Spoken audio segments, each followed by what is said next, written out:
Hello, everyone. I'm Father Deo a priest from Uganda. I'm now 7 years in priesthood, and I've enjoyed the ministry as you see me. I take this chance to greet you in the name of our Lord Jesus Christ and to share with you about my country, my parish, my life. First, I'm a born of 10, and how I became to be a priest, it was 2000 when my brother told me about going and study from a place where there is the Nile, source of the Nile, the second longest river in the world, and it starts from Uganda, and also the biggest natural forest, which is also in my country, and it is along that route to the Nile. So those two prompted me to go to that place. But little did I know that it was a seminary, and finding there were only boys, and my question was, where are the girls? And remember, in the primary, I was just with girls, and it was a mixed school.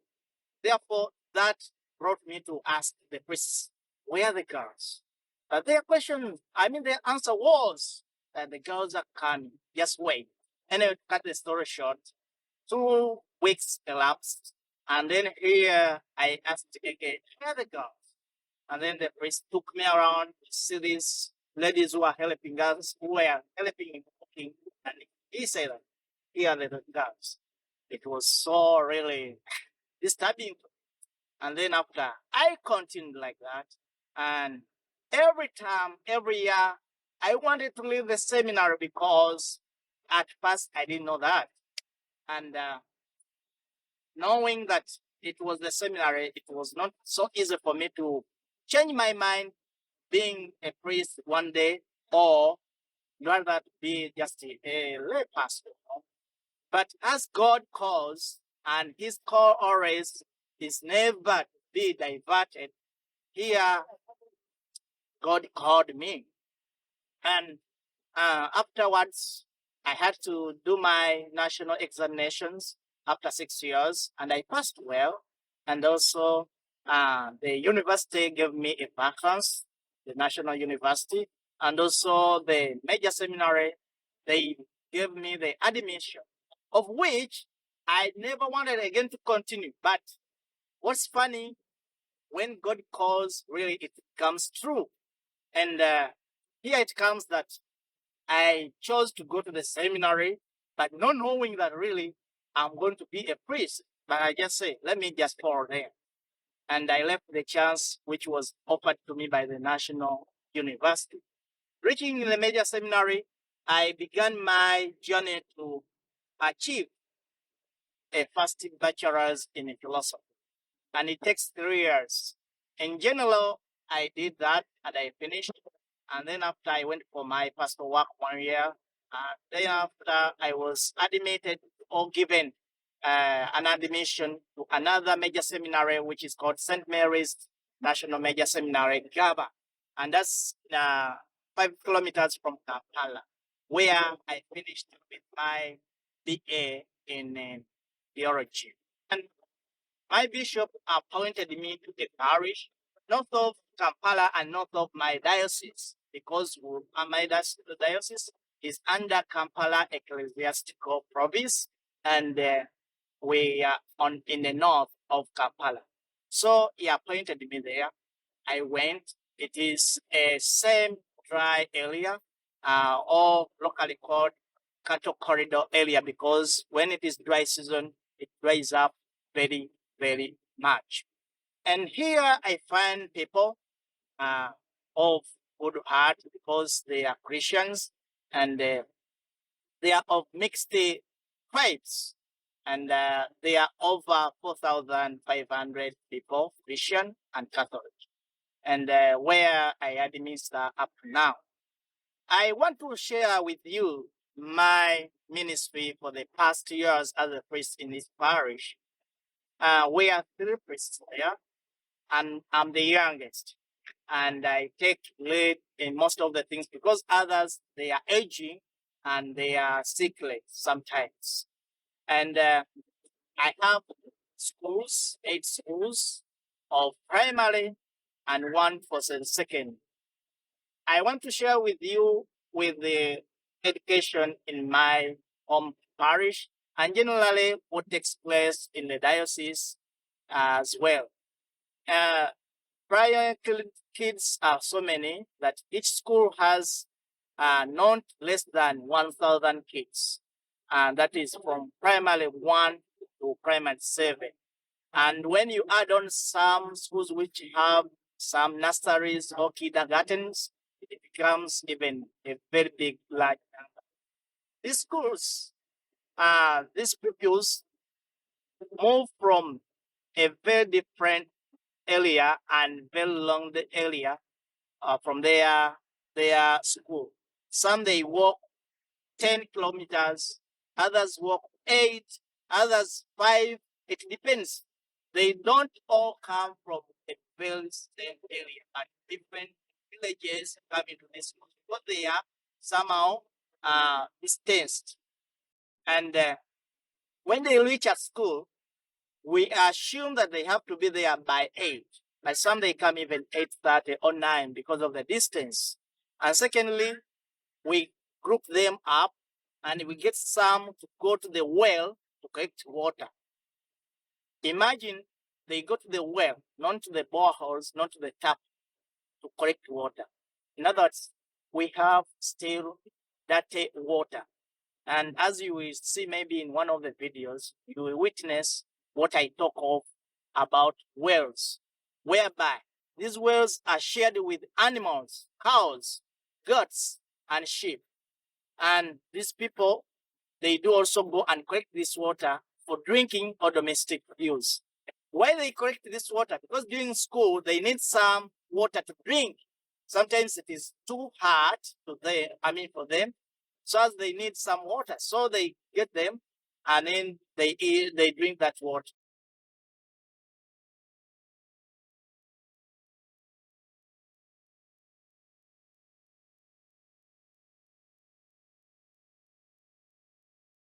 Secondly, when God provides and we prepare some porridge that is from corn, they eat this porridge as for their lunch. So we have to use water. But before going to school or to class, they have to first go and fetch this water. And each child gets a container or a jerry can and then gets to the well back to the school.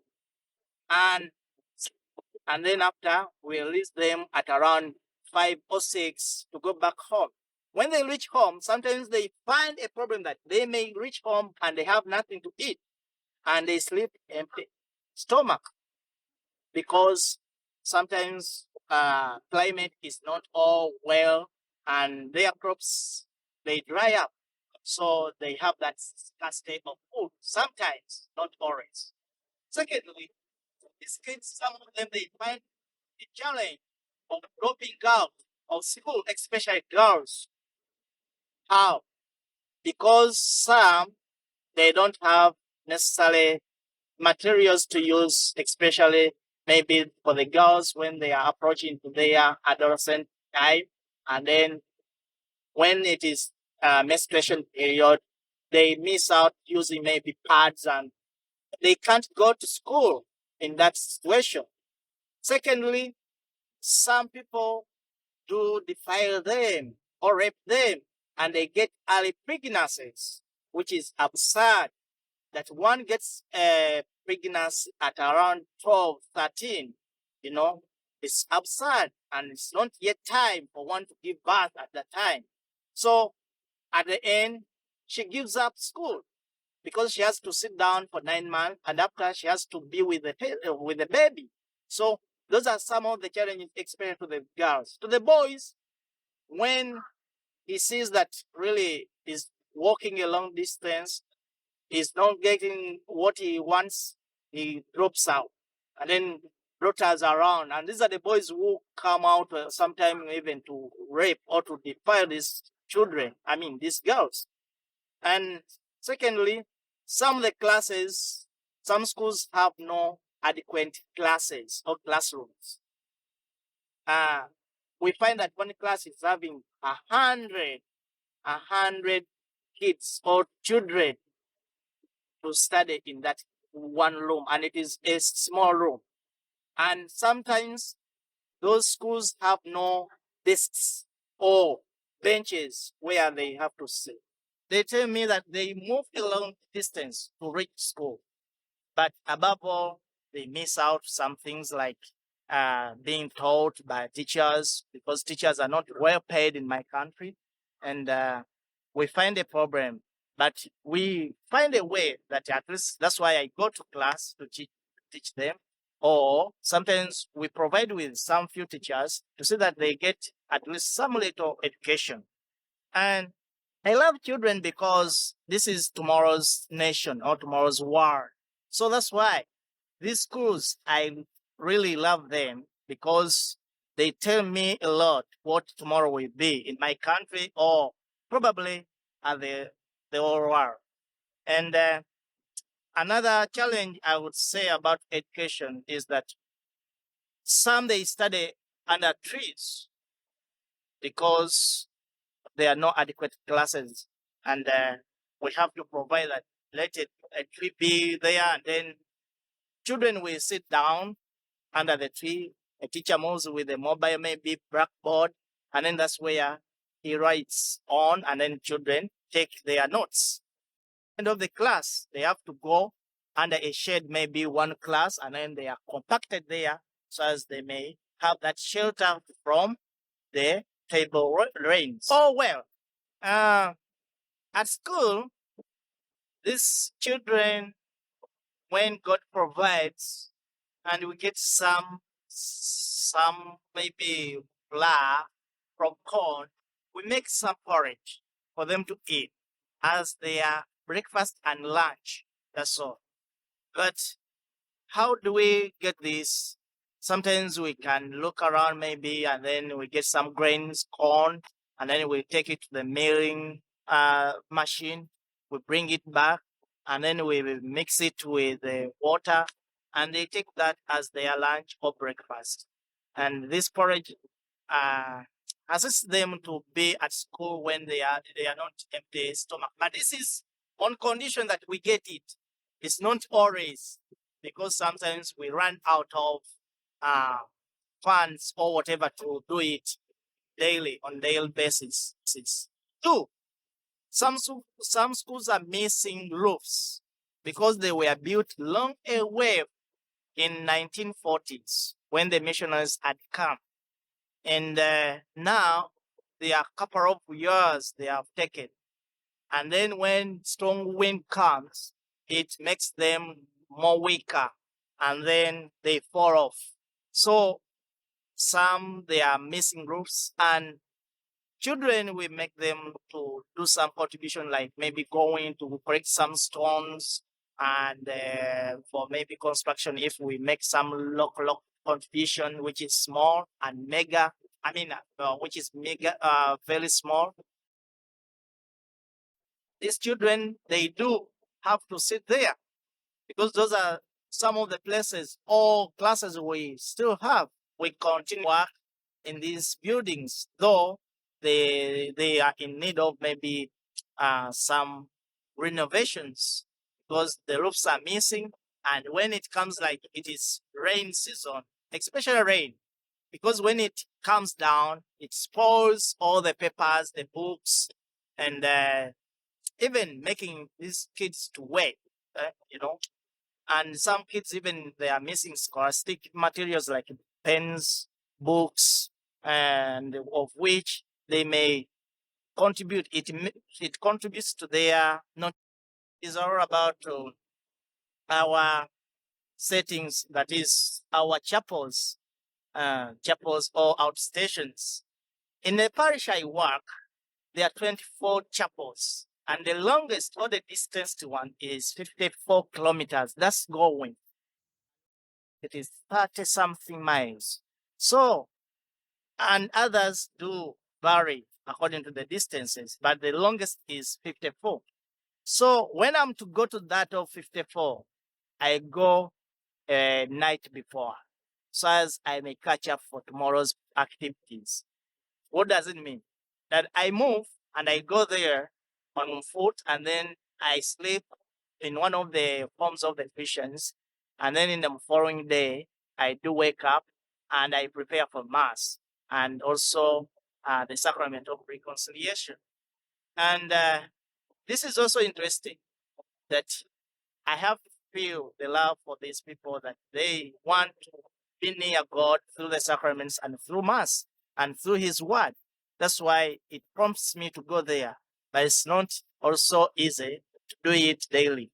Sometimes in the fast, I would, but now I do it twice a month, in the beginning of the Mass, and in the month, and then at the end of the month. And these outstations or chapels, some have structures built locally, as our local community can do, and others have no. What does it mean? That we gather in the unopened place. I put there a small or short table where I can put the holy things, and then I begin Mass. But during that time, or in those areas or those chapels, I have really to be so much with the faith, so as rain may not find us. Otherwise, when it comes, people may run away and then they leave you there. But good God has been so much on our side that very few occasions rain finds us in such open places when we are saying Mass. And I would also want to share with you that in my area, those kids I've talked of, they lack clothing, you know, because they have no access to the markets. Even if they would, they may not be able to, because a family, it was proven that it sustains itself on $1 a month. A year, it is $300, and that was done by the government analysis when it was carrying out its statistics. So we got to know that just a family, when it earns $1, it can't really meet all its necessities, especially food, clothing, shelter, and this caused that some things are left, they are left. That's why one time I shared with you that even some kids don't know how bread tastes, and others, they don't know other things.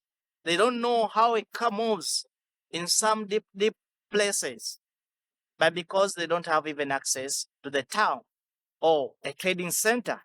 Therefore, these kids and families, they are stunted in that situation, on that environment, just because they have not gone to school.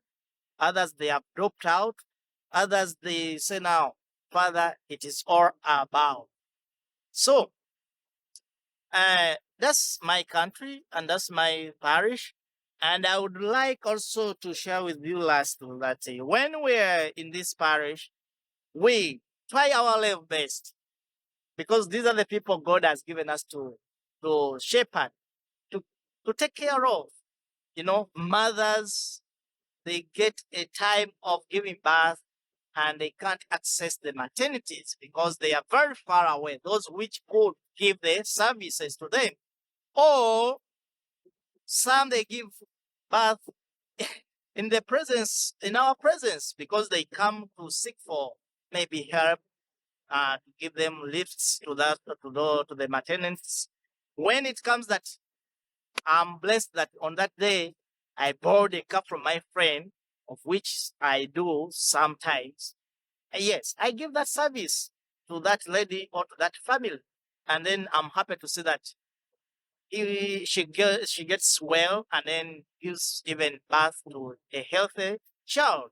So medical services sometimes are not really good by on parish where I do serve.